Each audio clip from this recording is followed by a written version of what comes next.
All right, welcome back to episode, was it 4? 4, episode 4 of the Shooting the Shit series. That's right. Yeah, it's, doesn't feel like it's been that long, but yeah, a month into it. Yeah, I guess so, yeah. Yeah. 4 weeks already. Yeah, for sure. It's crazy, time flies. Yeah, no kidding. But so today, interesting topic. We're going to talk about just drivability. So the drivability of these cars and sort of our personal experience with that. Because I think there's a big misconception, especially when it comes to the blue one up there. I think it's not as easy as people might think. People just think that you can just hop in and go. Yeah, definitely not the case, I don't think. Brad's seen it firsthand. Yeah, for sure. But I think it's a cool thing because a lot of people just think you can just jump in it and drive and that it's a car for me.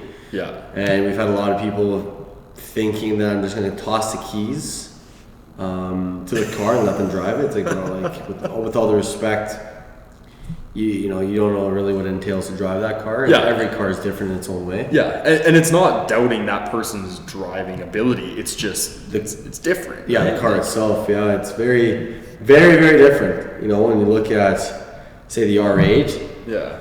To a manual car to the Aventador, they all drive differently and require different levels of engagement. Yeah, for sure. Like, I consider myself a good driver, but after watching you drive your car, I wouldn't even want to consider it. Like, it's very different than anything I've ever experienced. And I've got a manual Mustang coming and the R8 to the old cars. Like, it's nothing like any of those. It's its own animal, really. Yeah, it totally is. Yeah, it's very different. It's an engaging car. You need to be engaged with it. You can't just put it and go and go. I mean, it has the feature for it. For the automatic? Yeah, for an auto. You gotta press manual. When it starts, it actually goes into auto. Oh, okay. But the car shifts when it pleases, not when it actually feels right. So you'll expect it to shift and it doesn't, and when you don't expect it to shift, it shifts and you feel it jerk. Oh, okay. So it's really different. It's definitely a driver's car. Anyone can tell you that, and I think with the Aventador, a lot of people want to buy it obviously because it's the sickest looking car. The doors go up, blah blah blah. And I think a lot of people buy the car and they end up driving. They don't like it, and they end up going back down into a Huracan or an R8 because the dual clutch is very plug and play. Yeah, for sure. You know what I mean? You just push it and put it in sport or in driving, and on it goes. Yeah, yeah. But with the Aventador, you got to pay attention. It's like driving a manual car without the stick. Yeah. Without pressing the clutch to switch gears, but it's the exact same thing. Like even just to move the car, you got to press the start button, the e-brake, the manual button, and then the lift gauge. Right. To get out. Yeah. So you gotta find that process, and then you pull the paddle. Right. When you put it in reverse, it's not that bad, but when you go forward, you gotta pull the paddle, and that's what puts it in gear. Right. So there's a lot of moving pieces, and then when you drive it too, it's literally as if you're driving a manual. You shift accordingly and go, and is there a chance of stalling? Yes, these cars are known to have stalled before. It stalled on me prior when it was you had some issues, but it doesn't like going slow, and it doesn't like sitting around. Right. Yeah. Stuck in traffic. Traffic is terrible. Yeah, I don't know how the guys in LA do it. No, and it's hot, right? Car overheats so fast. Right. It's crazy. So we were driving back, whatever it was on the weekend. Yeah. We got caught in traffic. It's hella shitty. Yeah. You know what I mean? You're in first gear.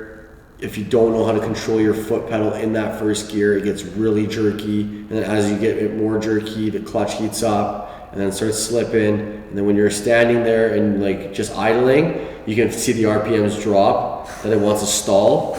And then you gotta throw it in neutral. It's not an easy car. It's got a lot of character, and you have to love what it is. Yeah, for sure. There's so many. Even little things with the windshield wiper fluid, it wasn't kicking the way you usually expect it. The car has so many little things to it that you have to be really patient with it and really understanding. Yeah. And you have to engage with it. If you don't know how to drive that car, it's gonna be terrible. You will not enjoy it. If someone I was getting so irritated in traffic, imagine someone that didn't really know what's going on. Yeah. they would be stalling the car. Right. They'd be pissed. Oh, for sure. Yeah, like you're. And then once you stall it, the clutch is heated. It doesn't just go away. Right. You know, you can't just like unheat a clutch or let the clutch kind of go back to normal. No. Right. So the single clutch is definitely challenging. I know it's a love-hate relationship with it between, you know, the dual clutch. Obviously, dual clutch is pretty much bulletproof when it comes to driving, and you can do whatever you want with it. It's awesome. Yeah. But with the Aventador, it's very, very challenging. It's definitely not, and it's big. You actually have to pay attention. You have a lot more blind spots than any other car. Yeah. There's so many things to it. It's just not like, let's just get in the car and drive. Yeah.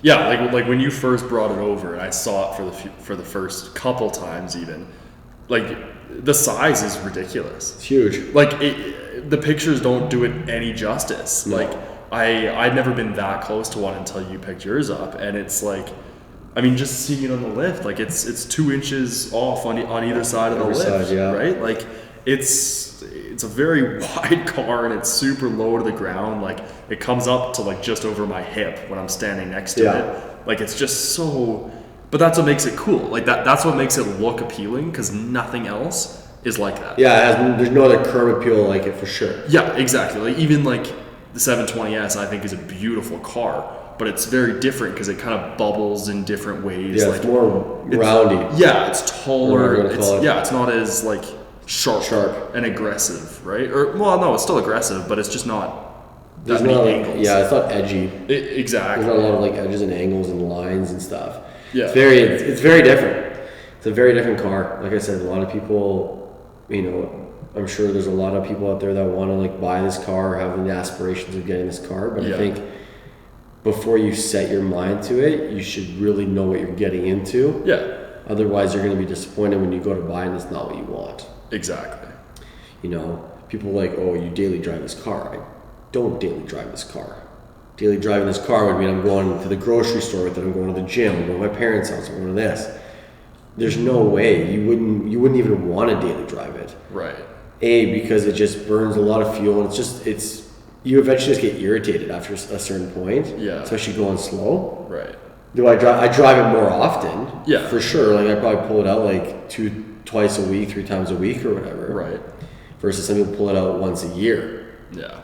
You know, so I think when people say daily driving, I feel like that's what they're referring to, not necessarily driving it every day. Right. Because it's definitely not a car you can drive every day, just because of that, just how big and clunky it is. Yeah, and like regardless of like winter or anything like that, even in LA, you're driving in, like I said, the traffic there is brutal. Like going anywhere, you're limited to what's in the front, what you can fit in the front trunk, and like I don't know. I just it wouldn't be the best, right? Like I would rather daily a Huracan or an R8. Yeah. Because it's way easier. They're a little more comfortable. They're not as big. Yeah. You can definitely handle them a lot better. Yeah. But like what I think the cherry on top for me is it is a giant car, but when you're sitting in it, it is definitely not that big. It is not big at all. Like it's a huge body, but the cabin space is, you know, for me it works because I'm like 5'11". It's brutal. So for anybody that's taller than me, is definitely more of a struggle. I really don't know how that could be possible. Like I don't fit in it very well at all. Yeah. As a passenger, my knees are on the dash and my head is on the roof, and that's not even with a steering wheel in front. Yeah, like, totally. It's very, very different. Yeah, they say that an Aventador will make anybody fit in it, which, you know, you could, but it'd be very uncomfortable. Yeah. So Max, this one's for you. I know you told me that. But I told Mihai right before this started. Like I wouldn't. Like yes, okay, I probably could make it work. But to spend that kind of money on that car to have to make it work, I don't think so. Yeah, no kidding. As much as I love it and I love that the doors go up and it's such a sweet car, there's no way. Like my back would give out. At 21, my back would give out. Genuinely. We're gonna start calling Brad Father Brad. Father Brad. He's gonna change his role to a priest. We're going to see Brad wearing church clothes moving forward.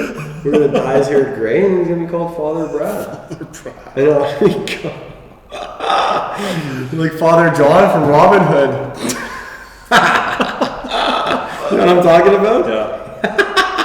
You should get you one of those robes. You should honestly do that for Halloween. That would be absolutely epic. You could go as that, and then I could go as like either as Robin Hood or as like the princess out of the movie. That'd be because the princess and Father John are quite close because they work in the same area. Yeah. It'd be epic. It'd be hilarious. Brad just shows up in a one-piece like Greek style robe. The toga. The toga. That's right. I mean, not white because it's not Greek. I think it was like brown or whatever in the movie. Yeah. You know, but that'd be absolutely hilarious. But it would be a pain in the ass if you're a bigger guy. Oh, definitely. To fit in the car. Yeah, and even I've sat in the Huracan once. I was like 15, so I was actually a few inches shorter, and I came out of that thinking like, wow, that's a small car. So I mean, the R8 is good. Like my head is like just barely. If I wear a hat, I can feel the tip of the hat on the roof. Right. But if I don't wear a hat, it's good. Like it's good. I don't need to slouch too much. I've got enough clearance because the R8's got the flat bottom steering wheel. Yeah. So I've got like clearance for my legs, for my knees underneath. So that's really helpful. But yeah, like you said, the R8 is it's easy. It is easy. It's easy but exciting in the same car. Yeah. So you get both. You get a little bit of all the worlds. Yeah, for sure. Yeah. Like to put it in perspective, I actually looked it up before this. The S.S. and the R8 have the same transmission. They're both a 7-speed dual clutch. Like they're tuned differently, obviously. Yeah. But you put this in drive and you put that in drive, very similar things. Well, the dual clutch engines that Audi uses for all their sports models will be very consistent amongst all of them. Yeah. Again, like you said, they're tuned a little bit differently to the model. Yeah. But in terms of shifting wise and driving wise, they're going to be very, very, very similar. Very much the same. And even like the V10, it's cool because it's a V10. You can look at the engine in the back, like all that's super cool. But if there was no badges on anything, or you couldn't look in and count the cylinders, you wouldn't really be able to tell. It would just sound like a really nice sounding V8 or twin turbo or something like that. Yeah. Like the sound's definitely better than a twin turbo V8, but totally, it'd be very hard to know because it's so easy, because it's so livable, and it burns a lot of gas, but the S6 burns a lot of gas if you drive it the same that you drive an R8. Yeah. So you're always not bad on gas at all, man. I used to get, like, if you drive conservatively, I used to get like 500 kilometers a tank. Yeah, no, and like I could drive from Edmonton down and back. Okay. Yeah, so that's pretty good. And get a tank out of it. Yeah, it's pretty good. Like the R8's a wicked car. So for like daily driving, like for people who just go like, oh, I just want to drive, the R8 and what else would there be? Like the GT3 RS. Probably very similar. Yeah, you're like McLarens or 720S. Yeah, the Huracan. The Huracan. Those are a lot easier for people to just hop in. Yeah. And go. For sure. But the Aventador, like the Murcielago, the SVJ, the SV, like those are not cars that you just, if you don't know what you're doing, or if you've never really driven them, you don't just hop into one. Yeah, for sure. Like I was at a rally in the summer, at the Dream Rally, actually, the Okanagan Dream Rally. Yeah. And the only 2 cars that I saw, or the only 3 cars I saw that had issues was like, I don't know, some like 04 Gallardo or something like that, like before the same engine as this V10, like whatever it was, the one before that. Yeah. And then a Mercy SV and an Aventador SV. Those are the only ones, and there was a lot of like putting around at the beginning, like through downtown. It was like stop and go. So I'm thinking that the Mercy SV and the Aventador SV, maybe they stalled it and it was like they couldn't get it back started because it was too hot or something like overheated that. Or whatever. Yeah, so like those are the only 2 things I've seen. But again, it's not meant for that. Like if you just had an open road, I think it would be totally fine. Yeah, they can go. And like, and it's not, I'm not trying to say that people can't drive them. It's just if you've never really driven a supercar in general, it's going to that, it's like playing hockey and you've only ever played in the minors, or you've played like college hockey and all of a sudden now you're playing in the NHL. Yeah. You know what I mean? Like it's a very, very significant difference in terms of caliber. Oh, for sure. It kind of like stuns you, so. Yeah, like no longer are you, like in the R8, you put it in drive, you have the option.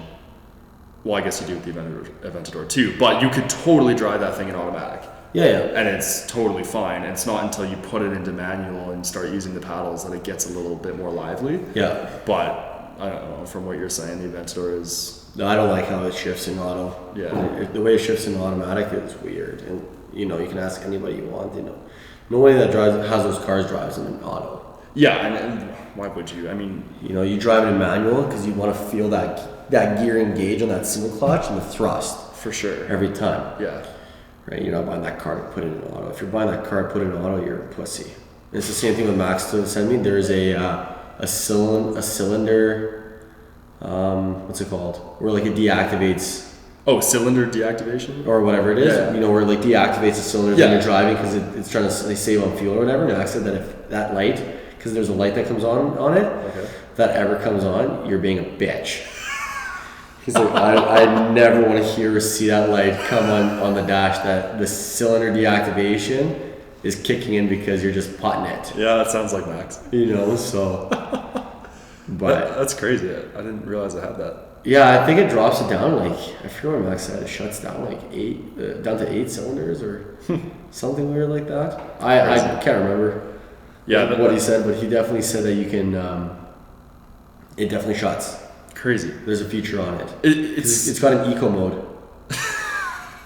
Bro, you're not buying a car to drive in eco mode. You're buying a Prius, bro. Like, fuck, man. Oh yeah, we're trying to conserve on some fuel here and I don't really want to push it. Oh yeah? It's got an eco mode. Yeah, go by the... What a joke. Why? Because it like tries to say, it's not called like eco mode, but you can like turn it into more like fuel savings, whatever you want to call it. It's a joke. Like I said, it's a cylinder activation. Right. Which is a joke. You're not buying that car to do that. No. If you are, you're a loser. You should give me the car for half cost, and I'll take it. I'll gladly take it. It's like when people say, you know, you're not going to save your wife for the next guy. Like, what are you doing? Trying to baby this car for the next person? No way, man. Yeah, fair enough. You know. Yeah. So, but other than that, yeah, I think that kind of explains the whole Aventador thing. Yeah, for sure. I think it's a really unique.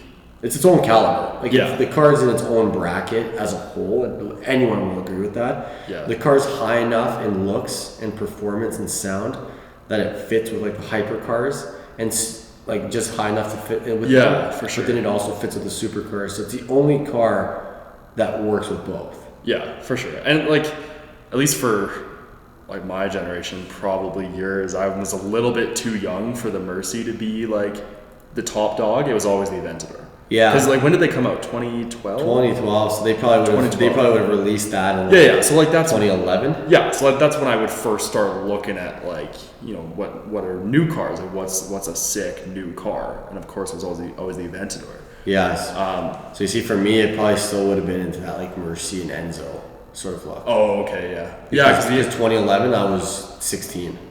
Oh, okay, that's why. Yeah. Right. So that then, say when I was like in grade 4, say, or 5. Yeah. That pushed me back to like 2008. Right. I would. Okay. I would still be. I was in the Mercy generation. Right. You know what I mean? Where like Akon was pulling in like the Gallardo, and everyone was trying to whip around that yellow Mercy. Hence why there's a bunch of yellow ones. Yeah. So that it was that, and like the Enzo. Right. Was always like the Enzo was my dream car. Oh, okay. So the Enzo and the Mercy were always the like poster cars, like the book fair. Yeah, for sure. And then obviously your generation of years of school, once I turned 16, obviously was the Aventador. Yeah, but yeah, for me it was like for you. Yeah, like great. Yeah, like junior high, or like even earlier, like elementary, like the book fairs. I remember the 2012 Aventador. I'm pretty sure it was orange. Was that the launch color or something? Because I remember seeing a ton of orange Aventadors with black wheels, something like that. It could have been, yeah, because there's quite a few of them. Yeah, because that's one that always saw like constantly, and then it wasn't until the SV that it got my attention again. And then when they did the refresh for yours for the S, I was like, okay, that's a pretty sick. So the S would have refreshed would have been 16, right? Because it was 17 year. Yeah. So they would have refreshed it in 16 and then released it out in 17. Yeah, so I would have been 18 at that point. So that's when I like really got to like them quite a bit. Yeah, the S does look. I think the S looks the best out of all of them. And the SV. The S and the SV, I'd say look the best. The SVJ, I don't really like the front look. Oh, you don't like the little vents and the scoops? Yeah. And it's more round. Right. Like mine's more like pointy. Yeah. The SVJ has more like a roundness to it. Right. Okay. And then the back end, I don't really like the pipes. I don't like this the two mouths. The twin center. Yeah, it makes it feel like it's a perf. Yeah, it reminds me of the perf a lot. And then now that the Evo has that too, it just reminds me of a regular Huracan. Yeah, so I don't necessarily like that, but the SV has a very aggressive face. Yeah, and it has, and same with the anniversary edition, it has like the face of the SV and very similar back. That like yellow and black one. Yeah, that yellow and black one's anniversary. Yeah. So they have a little bit different face. So I'd say like the S, the SV, and then the anniversary are probably my favorite lifts. Right. I don't like the regular. I don't like the SVJ that much. I don't even like the sound of the SVJ, to be honest. Right. It sounds more like deeper. Okay. I'm not a big, like the start on it. I'm not, for the money, I wouldn't buy an SVJ. Interesting. Just because it's a race car look? No. Yeah. But it's a totally different thing now, too. Like how old's my nephew? My nephew's 8 years old right now. And I asked him the other day what his dream car was. He told me a Tesla. Sick! Yeah, well, that's because you already know that's where it's going. Yeah, it's so different. Yeah, so that's just kind of the direction it's going to go. Anyone that releases anything with electric that's a supercar look, that's what it's going to be. Yeah, he was, when I told him that I was, hanging out with you more and I showed him pictures of your car, he was like, oh, whatever. And then when we did the Taycan video and I showed him the picture of the Taycan, he was like, oh, that's so cool. I was like, what? What is this? Yeah. Just because that's what they're getting raised with, right? Yeah, for sure. Imagine that's all they're peppering in their heads in school. And to be fair, his dad had a Tesla as well. So okay, I kind of see that because his dad had one and he pins it all the time. But he's just sitting in his booster seat. Yeah. Whoa, that's cool. Exactly. So I get that, but it's just funny how I would always thought something with the doors go up. I thought he would say a Senna or something just that looks outrageous. I've never driven a McLaren. I've heard some of them at car shows and stuff like that, but never either. They do look really good. I'll give them that. They're a very good looking car. Oh yeah, the 720 looks nice. I've seen too many things with I don't know, certain reliability issues or whatever. Yeah, they're not. I can't speak to it. I'm just going based on what I've seen and heard heard. So I don't know. But whatever, it's not my cup of tea, but the electric's not my cup of tea either, hence why I'm going to add everything big block that I can. Yeah, exactly. Why do you think we're starting to hoard some classic Mustangs? Yeah. Maybe we'll convince Brad to offload Baby Yoda. I've already named it. Baby Yoda. Yeah, that's hype. That's a good name. It's a sick name. The plate would work too because it's 7 letters. BBYYODA. It's exactly seven letters. That'd be pretty cool. That's hilarious. It's a pretty small car. In stature, it's pretty small too. And the green? The green too, obviously, yeah. Yeah. And people would be eating it up because Baby Yoda made a huge... And even if it didn't, just Yoda in general would eat up because it would fly all the way back to when Star Wars came. Yeah. And however long ago. Yeah, my sister's French Bulldog is named Yoda. That's just... Yeah. Right? So if you think about your dad grew up with Star Wars. Exactly. Yeah. You know what I mean? With Chewbacca and all those characters that were literally just costumes. Yeah, exactly. Right? So it would be cool. But that's again, big block. We're trying to conserve the big blocks. Exactly. Especially these ones too, because that's the reason why I've got a 66 and a 67. Because as soon as you're 1970 and newer, so 71, 72, whatever, you need to start abiding by the emissions for that year. So granted, they're not nearly as strict as they are now, but these ones are free reign. You can do whatever you want. You could straight pipe it, and if a cop pulls you over, they can't do anything. Yeah, because that's the year that the car is. Yeah, totally. At least last time I checked. Don't quote me on that. We're not legislation. Yeah, that's the last time. Yeah, it's the last time I checked. But with that being said, it's just very different cars. When this one starts, it within seconds the CO2 detector goes off in here. It's just just absurd. It's definitely not healthy, but it sounds amazing. Right? Yeah. So the big blocks are where it's at, and they're going to go up in value, and there's for a lot of stuff going down. Especially like the vintage stuff, but even like the Aventadors and things like that, stuff they're just never going to make again. Yeah. Hence why we got, Sonic, the V10 STO coming. V10, the farewell to the V10. To the farewell, kiss the baby. Oh man, that's gonna be so. But that's it'll be neat. V8, V10, V12. That'd be an interesting conversation. So I threw a poll up on Insta, but by the time this video gets released, y'all won't see it. But it's all good. Just know it was there. Yep. Just know it was there, Baby Yoda. Who knows? Maybe it'll become part of the toy shop. Maybe. I know as soon as Sully gets here, the 67, oh man, I can't wait. I'm just... Yeah, so you're gonna neglect Baby Yoda. Baby Yoda's gonna want some love. Don't worry, I got you. We're gonna tint the windows because I don't like driving, that see-through. The fishbowl. Dude, people like, fuck, I'd be on my phone and I'm getting sniped left and right. Like, no way. So we tint the windows. But yeah, poor thing's gonna neglect it. You're gonna be ripping around that unit of a machine, and this thing's gonna be like, yo, Mihai, help. Oh, Mihai, help. That one's gonna be cool. But I'm like, I'm coming. Oh my god. Just kidding. But it'll be super cool. And that'll be a sweet car. Can't wait for the summer, just in general, to get all the toys out.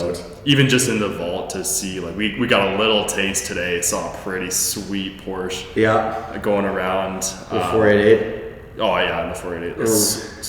Such cool cars are here. Like, I just can't wait to start seeing them again. Yeah, pulling everything out. Yeah, it'll be cool. That's the thing though. It'd be nice to have some other cars that you can like rip around in the winter and have fun with. For sure. Like, it's definitely hurts a little bit seeing the Aventador have some fun. Yeah. I mean, worst case scenario though, next year if things start popping and it's whatever, we can just ship them down. It's also true. Yep. Find somewhere warmer. Like go for a week or whatever and ship them down and just go have some fun. It doesn't even have to be far. No, exactly. Just where it's just enough. Yeah, just enough, right? Like, and we can work with Ryan from Auto Shield. Sorry, not Auto Shield. Auto Rescue. Auto Rescue, yeah. And then go from there. So that's always an option too. We could do that like every so often, like once every couple months, just shoot them down and spend a week and then come back up. It'd be pretty cool. Yeah, I'm excited. I haven't been around the car scene at all down there. I'm excited to see what it's all about. Yeah, it'd be cool. So I'd be totally down to do something like that in the wintertime. Mm-hmm. I'd even be down to like own a place in like Scottsdale. But I have enough friends that have places. Like, it'd be so easy. Yeah, for sure. Right. It'd be so simple to just send them down, fly down for a week in the desert, and that'd be perfect because the desert winter would be slightly cooler than what it is, but it would still be hot. Like, it would still be like 28 here degrees. It would be like it'd still be like 28, 30. Exactly. 28, 30 is like borderline for me. Anything hotter is like, oh my god, I'm gonna die. So it'd be anywhere probably from like 25 to 30. Like, it's pool temperature. Yeah, fair enough. So it'd be cool. See how kind of what we do there, but to kind of wrap this up, it was genuinely everything about just talking about the drivability of the car, and you'll see what we mean because Brad's going to throw some snippets in the video. Yeah, I'll put some snips in. Like, it's genuinely very different, and you don't appreciate it until, like, I didn't until I'm sitting passenger seat and kind of wondering why Mihai isn't going. It's like, oh, I gotta wait for the RPM to drop. Yeah, you can't just it's like it like revs to like just under 2,000. And you're not supposed to really drive it or move it until it goes under 1,000.